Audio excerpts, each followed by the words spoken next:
Tiba-tiba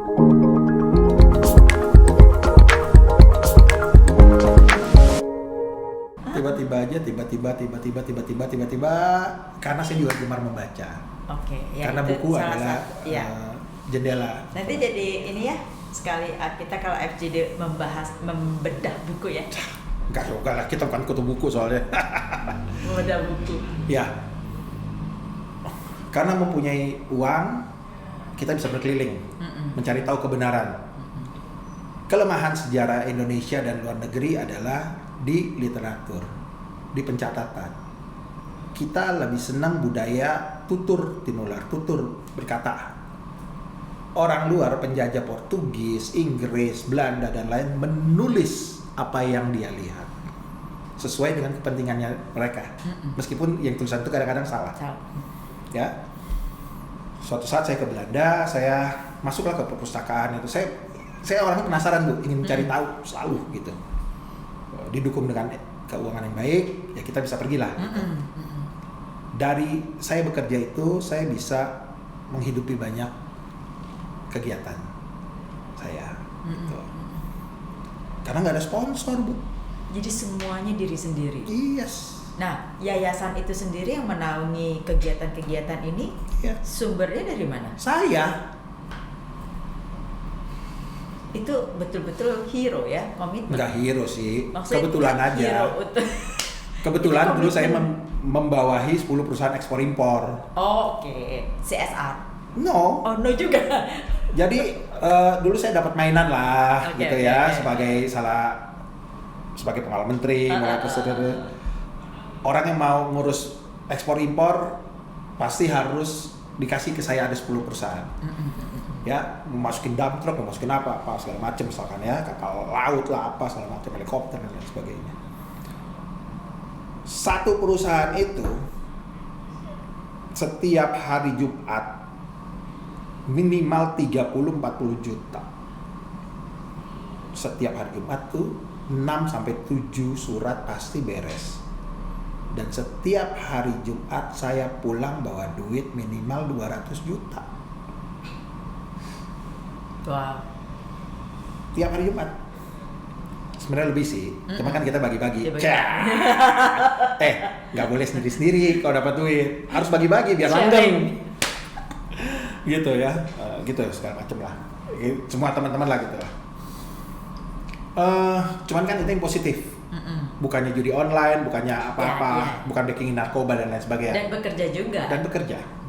Yang bekerja kan di bawah. Cuma suratnya tinggal angkat telepon ya, surat sampai mana tolong beresin ya, masukin ke tempat direktur saya telepon sekretaris ya, taruh tempatnya dirjen ya, kayak gitu-gitulah. Di samping mereka memberi tanda terima kasih, karena tahu kita juga punya yayasan, ya bantu yayasan juga gitu kadang-kadang gitu ya, tanpa pamrih. Saya salah satu orang yang tidak senang diperintah orang, Bu. Itu sebabnya saya berhenti. Waktu saya sudah nggak diperlakukan tidak enak, saya berhenti. Meskipun di situ ladangnya emas misalkan, saya nggak bisa. Lo boleh punya duit tapi gue punya harga diri. Karena gue meraih ini semua bukan bantuan lo. Pas ambil keputusan berhenti itu, apakah sudah ada yang alternatif lain? Jadi betul-betul berhenti aja. Berhenti. Pede banget ya? Iya. Terus habis itu habis berhenti gue bilang, kenapa gue berhenti ya? Setahun kemudian yang jadi Mas Erlangga Hartarto. Iya. Saya kenal sama Mbak Yanti karena senior saya di PSKD 1 gitu. Cuman kan udah gengsi, Bu. Tahun berapa PSKD 1? Kayaknya mirip. Terus lanjut. Ini mirip-mirip. Saya udah gengsi tapi ya sudahlah. Saya berkeliling terus, berkeliling. Nah, berkeliling ini berarti mencari-cari opportunity kan? Enggak juga. Berkeliling aja. Dari hal budaya. Berkeliling aja dan jalan aja. Healing gitu. Jalan-jalan ngabisin duit. Iya, karena waktu itu masih ada tabungan tabungannya lebih banget lah gitu ya. Lebih sekali gitu. Di samping tahun 2008 sampai 2012 saya membuilding salah satu perusahaan emas, Purnama Cahaya Mas gitu ya. Itu yang membuat saya diberkati Tuhan yang begitu luar biasa, tapi salah menaruh berkatnya. Ngerti maksudnya ya? Tahu. Okay. Nah, disitulah ya kekacauan. Ya begitulah. Begitulah. Ya. That's life kalau katanya itu laki-laki gitu. But how you recover setelah miring-miring ke situ? Balik lagi ke jalan yang 2012 saya kena tumor otak sampai hari ini. Saya masih survivor kanker. So you go through all the chemo segala macam kayak gitu. Saya menjalani semuanya kecuali tidak Belah. dioperasi. Dan saya menjalani yang namanya gamma knife. Nonton film Hulk tuh, gamma, sinar gamma. Saya ditembak tuh di Singapura. Dulu Indonesia belum ada. Belum ada, ya. Saya di Singapura semuanya. Segala macam. 2016 saya koma. Saya koma di Mount Elizabeth gitu. Lumayan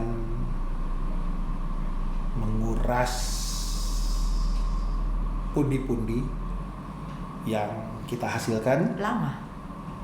Enggak, komanya mah cuma berapa hari, pemulihannya lama. Oh iya. Lumayan menguras lah, lumayan menguras. Yang itu dia bilang, duit setan dimakan jin. Kita harus jujur dong. Betul. Saya dapat duit, saya nggak, kan bukan saya bekerja. Betul. Orang kasih. Cuman saya menganggap, oh Tuhan ini mungkin cara Tuhan memberikan saya cuci dosa. Semuanya. Waktu pertama kali saya kena 2012, saya berubah jadi malaikat, Bu. Karena gue pikirnya udah pasti mati. Jadi semuanya yang... Karena tuh gue masuk rumah sakit di sini, ngomongnya udah aneh-aneh semuanya rumah sakitnya. Salah satu cucu petinggi orang kuat di negeri ini dulu, saya bersahabat sekali. Ngirimkanlah saya ke Mount Elizabeth, gitu. Dalam keadaan saya tuh pingsannya di Plaza Senayan sama Fahira Idris. Kak Fahira sekarang DPD, gitu. Karena saya dekat sama bapaknya kan. Ya. Ini saat tahu bahwa ada CE. Pertama kali pingsan terus dibawa ke rumah sakit di samping Atmajaya dulu. Ternyata begitu tahu itu dipindahin ke pinggir Kebon Jeruk. Dulu Siloam cuma ada di situ. Belum ada di tempat lain. Betul. Yang pegang saya namanya Profesor Dr. Eka Yulianta, spesialis batang otak gitu. Terus sampai Singapura dan sebagainya, memang sudah vonis seperti itu. Saya berubah diri saya dulu angkuh. Pastilah bisa dibayangkan. Because you have everything. Yes. All the power, the money. Saya punya uang, saya punya segala macam. Saya nunjuk orang tuh harga lo berapa. Gue bisa tunjuk perempuan, lo mau berapa lo? Satu malam lo mau berapa? Ini kita ngomong jujur aja sebagai laki-laki, ya. Dan itu salah semuanya yang saya lakukan. Gitu. Saya membayangkan suatu saat kalau anak saya digituin bagaimana. Gitu. Saya kena itu, apa yang saya punya saya banyak bantu orang semuanya. Terutama angkatan ayah saya. Yang teman-temannya pemain-pemain film, artis. Iya, yang tidak laku lagi, banyak saya bantu segala macam. Karena saya tahu saya pasti meninggal dalam waktu dekat. Gitu. Sampai satu saat saya konsultasi dengan dokter saya di Mount Elizabeth gitu ya, di rumah sakit tersebut. Dok, kalau saya jadi anak kamu, sebaiknya bagaimana? Terus dokternya bilang, kalau kamu anak saya nggak akan apa-apain. Saya tidak akan menempuh jalur operasi. But it takes a time and a lot money. Mengeluarkan banyak sekali uang pastinya untuk maintenance. Karena saya tidak mau bangunin macan tidur. Kanker itu kan timbul dan gelap. Gitu. Saya bawa mobil tiba-tiba tutup mata udah biasa, Bu. Lagi bawa mobil sendiri, tiba-tiba nggak sadar harus nabrak. Terus orang pikir kita mabok. Pass out atau maksudnya pingsan? Sakit kan? Kepala sakit langsung tutup mata gitu. Karena dia adanya di sini, antara mata dan dekat telinga di sini. Gitu. Kalau dia adanya di atas, dokter tinggal bolongin sedikit, pecahin, ambil. Karena dia adanya di bawah otak, sehingga harus dibelek, otaknya harus diangkat. Sekarang kalau otak gue diangkat, gue gak kenal sama anak gue lagi kan kacau. Iya, ada konsekuensi itu kan. Iya. Nanti. Tapi dokternya is very good ya, profesornya nih. Yes, cuman memang menghabiskan pundi-pundi yang I know, ya. sangat luar biasa, sangat luar biasa. Itulah yang kita dapat, luar biasa juga. Akhirnya diambil dengan luar biasa juga. Luar biasa juga. Itu 2016 saya koma gitu. Anak saya lahir yang kedua, yang keempat, yang saya senam ke Dedes itu. 2017, 18, 19, 20 masih hebat, masih punya sisa-sisaan lah. Kalau kayak Bu Lucy kan pasti udah hebat lah gitu ya. Saya masih punya ya belasan gepok dolar lah gitu ya, masih punya lah gitu. Kita lembar doang nggak gepok. Masih punya lah gitu.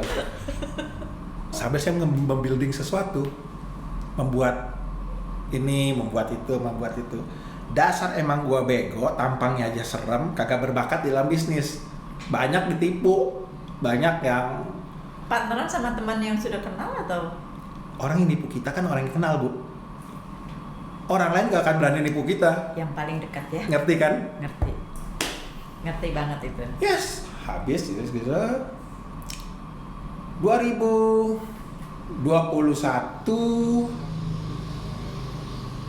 saya udah COVID, bosen di Jakarta. Saya keliling daerah gitu. Karena anak-anak sekolahnya juga online kan. Oh, oke. Iya benar, betul.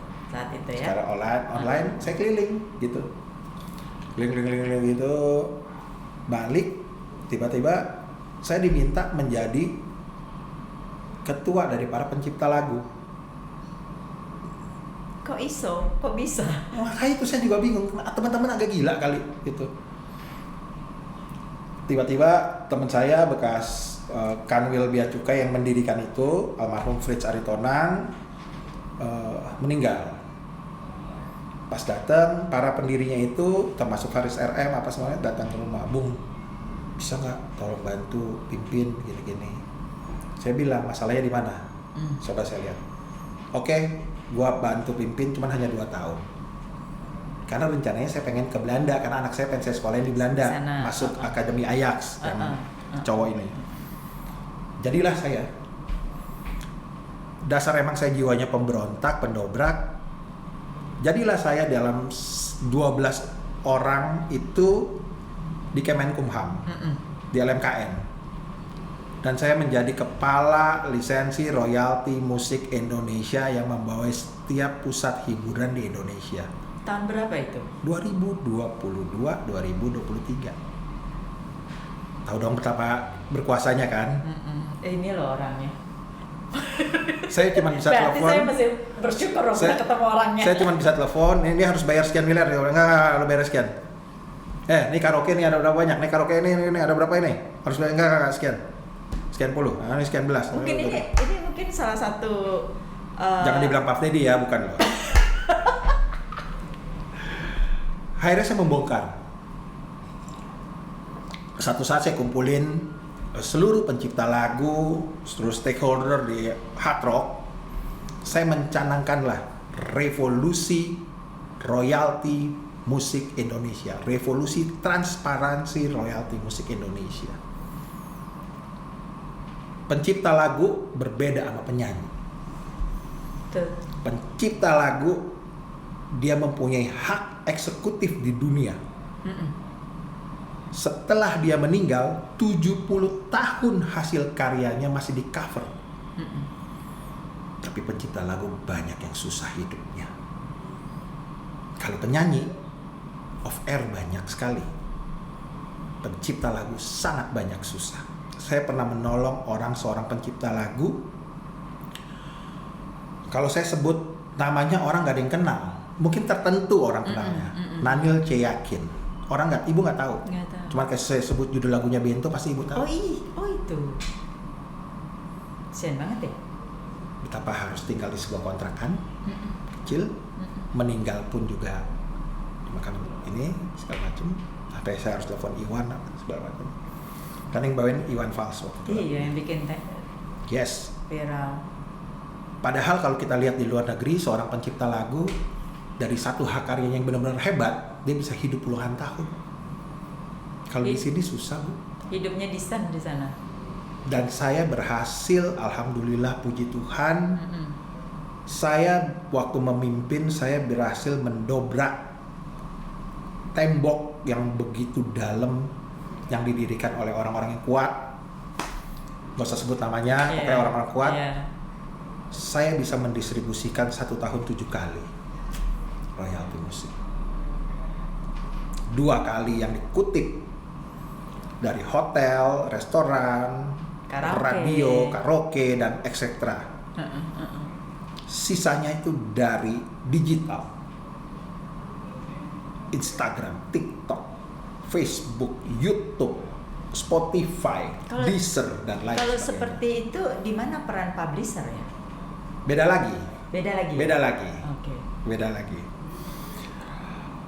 Karena hak cipta itu ada 2. Oh, itu jadi ngomong hak cipta ya. Ada performing right dan mechanical right, gitulah. Oke, nanti bisa dipelajarin sendiri. Gitu. Nanti bisa lanjutin. Ya. Peran serta saya ngelihat teman-teman itu sangat sedih saya. Saksi hidupnya itu Ibu kapan-kapan bisa undang seorang Tito Sumarsono yang saya sekarang tempatin gantiin saya sebagai komisioner di LMKN. Saya pernah memberikan dia dalam 1 tahun ratusan juta. Karena memang karyanya everlasting. Gitu. Plus sama dengan Obi Mesa. Iya. Yang karya-karyanya selalu sepanjang masa, everlasting, lagu everlasting gitu ya. Termasuk Pance dan lain sebagainya. Tapi royalti terbesar yang dibayarkan saat ini adalah Bang Haji Rhoma Irama. Baru mau disebutin Rhoma Irama. Yes, jumlahnya sangat luar biasa gitu. Per 6 bulan luar biasa gitu ya. Tapi itu kan tidak hanya bisa kita pukul satu orang. Karena pencipta lagu banyak, Bu. Mungkin yang hebat 20-30 orang. Tapi ratusan lainnya susah semua. Ribuan. Apalagi sekarang ini kan banyak sekali digital. Iya, ini pun juga banyak yang teman-teman salah kaprah. Kalau lo menciptakan lagu belum tentu lo terima royalti. Yes. Karena dibeli putus. Udah dong, syarat mendapatkan royalti apabila lagu itu memberikan manfaat hak ekonomi. Lo ciptain lagu nggak ada yang denger gimana? Masa lo minta royalti? Ya kan? Betul. Berarti gila dong. Harus ngomong sama Chandra Darus, dia ngerti sekali. Bener tuh, nanti deh sesi Om Chandra. Iya, karena Chandra memang pelopornya dengan Om Menteng. Iya. Saya hanya generasi muda yang mendobrak itu semuanya. Saya pernah melempar sebuah kunci Fortuner karena saya mau dibeli oleh seorang yang berkuasa di dalam ini. Dan akhirnya saya disingkirkan dari dunia royalti. Karena saya berani sekali menentang arus. Berarti sekarang setahun cukup ya? 2 tahun. Oh, 2 tahun cukup. 2 tahun cukup. Jadi saya orang pertama yang tapi nggak stop fight, you keep fighting dong. Saya fight dengan cara lain. Iya, maksudnya keep fighting for that kan. Saya orang pertama yang mendistribusikan royalti overseas. Yang pencipta lagu sendiri seumur hidup belum pernah dengar. Royalti overseas itu adalah royalti yang dikutip lagu-lagu Indonesia dari luar negeri. Gitu. Duit masuk melalui Wahana Musik Indonesia WAMI. Waktu itu direkturnya masih Mas Ciko Hidarto. Sekarang Adikla Project. Kumpul lah masing-masing yang berkuasa lah, kepala gitu ya. Datang duit, ini duit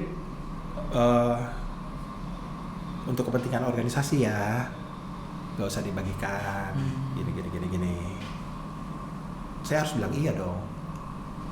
Yang penting duit masuk dulu. Betul. Pegang dulu. Iya, masuk tuh duit jam 2.35 sore. Klik. Salaman, saya sampai mobil, saya telepon asisten saya. Dahuri, booking Hotel Dharma Wangsa, hubungin orang-orang yang mau akan dapat nih, gua share semuanya. Dan besoknya dibagiin, Bu.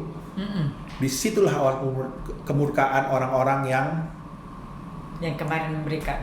Yes, karena saya dianggap lancang membongkar aluran uang yang harusnya orang nggak tahu. Dengan saya membagikan kepada orang-orang hebat, karena saya Tapi orang-orang tersebut kan yang punya hak itu kan sebenarnya. Bu, begitu lagu kita dipakai di luar negeri, metadatanya tuh ada, Bu. Iya betul. Bu Lucy nyanyi lagu apa tuh nilainya berapa, semuanya ada. Yang saya bagikan beserta metadatanya semuanya. Seorang Tito Sumarsono, kok bisa terima 80 juta ya? Karena lagunya yang dipakai ini. Dinyanyikan di sini, ada semua. Sama seperti di YouTube. Itu digitalnya tuh lengkap semuanya. Iya. Gitu. Sekarang kalau saya harus ngambil duit orang, kacau dong. Gitu. Tinggal yang besar-besar kan ada yang dapat ratusan juta. Paling kecil ada yang dapat belasan juta, 30 juta, sampai ada yang 200.000 juga ada. Gitu. Tapi itu kan something juga ya. Iya, yang besar-besar saya kumpulin. Gue nih mau buat acara di Dharma Wangsa ya. Ini bukan duit sedikit juga. Gue hanya minta lo semua 10%. Relaan lo. Ya, oke bung. Saya backup adanya. Udah, ada yang nyumbang 5 juta, 10 juta, apa ya, kita bisa biayain lah. Jujur. Dan itu bukan buat saya, buat teman-teman juga yang makan di situ semuanya. Di situ orang benci sama saya, bos-bos itu. Bos lah gitu. Ditelepon saya, lo mau jadi jagoan deh. Ya udah. Tapi saya puas, Bu. Saya telah mendobrak. Dan dilanjutkan terus nggak itu? Ada yang melanjutkan nggak atau Bung yang melanjutkan? Saya udah dobrak. Gini ya, waktu orang duduk itu kan nggak bekerja, sistem yang bekerja, Bu. Iya. Orang kadang-kadang gelap lihat uang. Nggak kadang-kadang sih, kebanyakan gelap. Apalagi dari yang, mohon maaf sekali, yang kaget lihat uang, gitu. Sehingga banyak hak-hak orang diambil. Semuanya pengen keren dong. Iyalah. Gitu. Nah, saya tidak menempuh jalur itu. Jadi saya mau yang hak orang ya kasih aja. Sampai orang dekat saya sendiri tanya, lu udah pimpin sekian, duitnya banyak itu deh, yang lu dapat apa? Kok lu selalu buat acara sih kasih duit? Bisa lihat jejak digital saya tuh banyak. Saya distribusi banyak sekali. Gak ada, saya bilang. Saya bangga kalau, saya happy kalau ngeliat orang bahagia. Zahir C. Lubis yang menciptakan lagu Di Batas Kota Ini yang dibawain Tommy J. Pisa meninggal 3 bulan sebelum saya kasih duit 120 juta. Pada saat itu anaknya mau bayar kuliah, masuk di Udayana. Waktu saya telepon, asisten saya telepon, nanti ahli waris papamu datang ke hotel ini gini-gini. Dia pikir kan 1 juta, 2 juta paling berapa sih? Karena biasanya almarhum terimanya segitu, paling besar 5-10 juta. Waktu saya tuh bagiin duit, Bu, nggak kayak orang-orang. Saya suruh ambil asisten saya cash 100. Ini cash lah, gitu. Chandra Darusman saksinya. Dan dia itu benar-benar nangis, benar-benar ini, karena itu terbesar yang pernah diterima duit sebagai pencipta lagu, bukan yang apa ya namanya, yang dipakai apa-apa, bukan. Ini sebagai komposer. Iya. Suatu saat saya punya ide, saya kenal ibu nih, saya kenal teman-teman, gue pengen kasih bantuan dong ke teman-teman seniman yang susah, gitu. Terkumpul lah duit waktu itu berapa ratus juta, Bu, gitu. Salah satunya Marah Laut. Marah Laut itu mantunya Yusuf Kalla. Terus saya berkeliling membantu teman-teman seniman, komposer, seniman musik yang susah, atau yang pada saat itu susah. Ya, satu orang saya bisa kasih 40 juta. Dia salah. Ya, saya untuk seniman ya, ya, yang selama ini dapatnya cuma ratusan ribu. saya pernah masuk itu, saya bagikan ke yang ciptain lagu Mayang Sari, namanya Rudi Rampengan. Ya, hari itu dia harus keluar dari kontrakannya di Ciledug. Yang damping saya nggak mau dia jadi fitnah. Saya bawa teman-teman dari Kemenkumham, direktur apa yang menyerahkan mereka. Saya hanya dampingi. Gitu. Merinding loh dengernya. Dikasih itu Bu, istrinya mau cium kaki saya. Saya bilang, tante nggak usah. Bu, aduh kita nih hari ini harus keluar dari ini. Jadi ini berkat dari Tuhan. Saya bilang gitu. Terus dalam perjalanan saya dengar Pak Oga sakit, almarhum, yang di film Si Unyil. Saya suruh anak buah saya Ventinur itu anaknya dari band wanita dangdut pertama Indonesia namanya Ken Dedes. Oh iya. Ya. Nah, itu punya anak si Ventinur. Karena di rumahnya dekat, saya bilang, Vendi kamu cek kondisinya Pak Oga. Bung begini nih. Oke. Saya utus itu direktur untuk pergi memberikan juga. Termasuk Jamie Manopo. Bisa tanya sama Jamie Manopo. Beliau diamputasi. Tahu. Gitu. Kita di sini ya. Ya, saya ini dulu, sekarang dia udah tinggal di Depok. Dulu tinggalnya di dekat Bintaro situ, Komplek Mabat situ. Betul. Gitu. Anaknya kan jadi pendeta. Karena semua orang ada masanya, Bu. Waktu hebat seniman, tapi waktu susah. Apalagi kalau yang tidak berinvestasi. Apalagi yang hidupnya di meja judi, yang suka mabuk-mabukan dan gaya hidup lah. Apakah itu juga berlaku di zaman now sekarang ini gitu? Iya. Masih tetap juga. Mereka harus berkaca kepada orang-orang hebat yang kenapa sekarang bisa susah. Dulu ada satu orang lagu yang dibelinya satu lagu 200.000, padahal lagu itu masih harganya 10-20 ribu dibeli. Paling banter 50 ribu, 200 ribu besar sekali tahun itu. Iya, betul. Kenapa bisa susah? Pasti ada yang salah dalam hidupnya. Itu yang tidak mau saya lakukan. Gitu. Jadi saya berusaha lagi, kiri kanan lagi. Yang tadi Bu Lucy ngomong, kenapa sekarang mau berusaha? Gitu. Karena saya masih ingin banyak membantu orang. Saya hidupkan lagi lah nih mesin pencari uang, sourcesnya ya. Iya.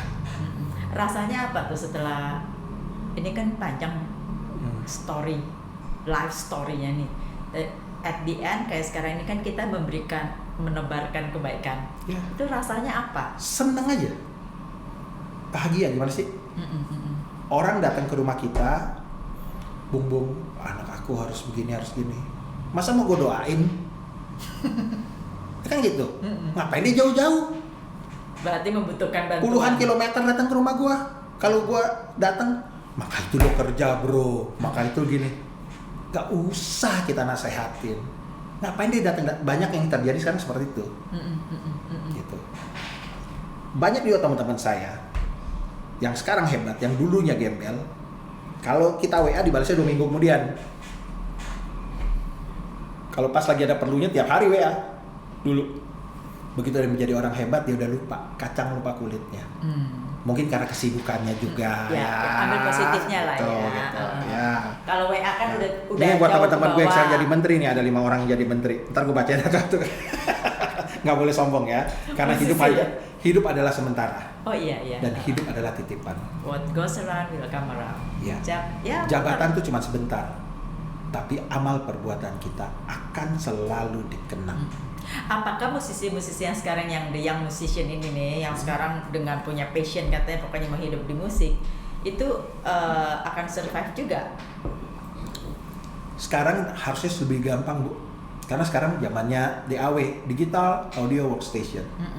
Zamannya digital, semua orang bisa jadi pemusik, semua orang bisa jadi produser, semua orang bisa menjadi apa aja seperti podcast ini dan lain sebagainya. Betul. Dulu lu pada mau masuk TV susah minta ampun. Susahnya minta ampun.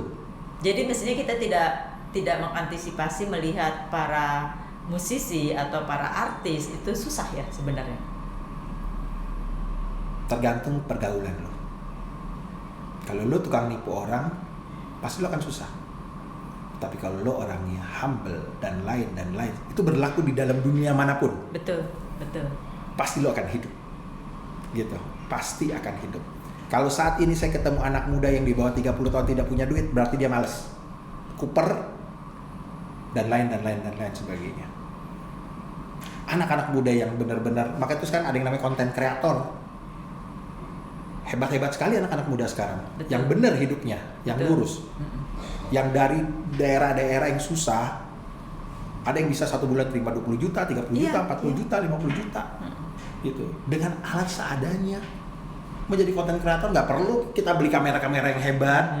Gitu ya. Saya juga punya kamera-kamera gitu. Tapi yang saya lihat kalau saya keliling, sederhana sekali mereka. HP dari HP. Yes. Gitu. Tapi hidup. Akhirnya bisa.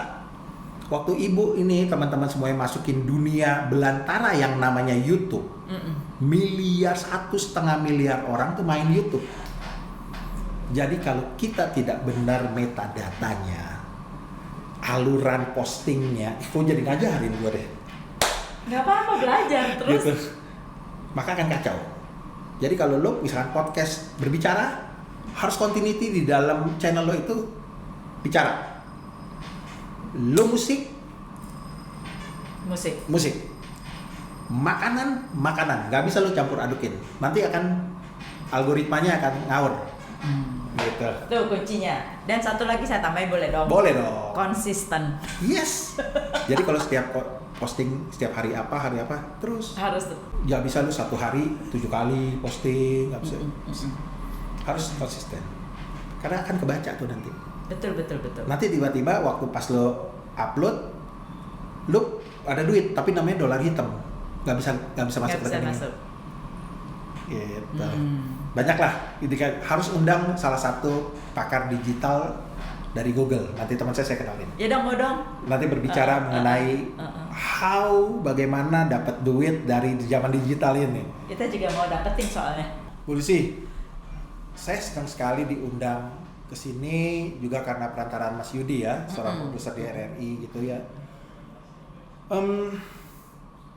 Sebagai seorang pemerhati seni, pelaku seni, saya sangat bangga sekali bisa berkenalan dengan Ibu sampai mempunyai studio yang boleh dibilang diisi orang-orang yang hebat di dalam dunianya. Ya. Banyak anak-anak jazz kalau nggak salah, saya lihat betul.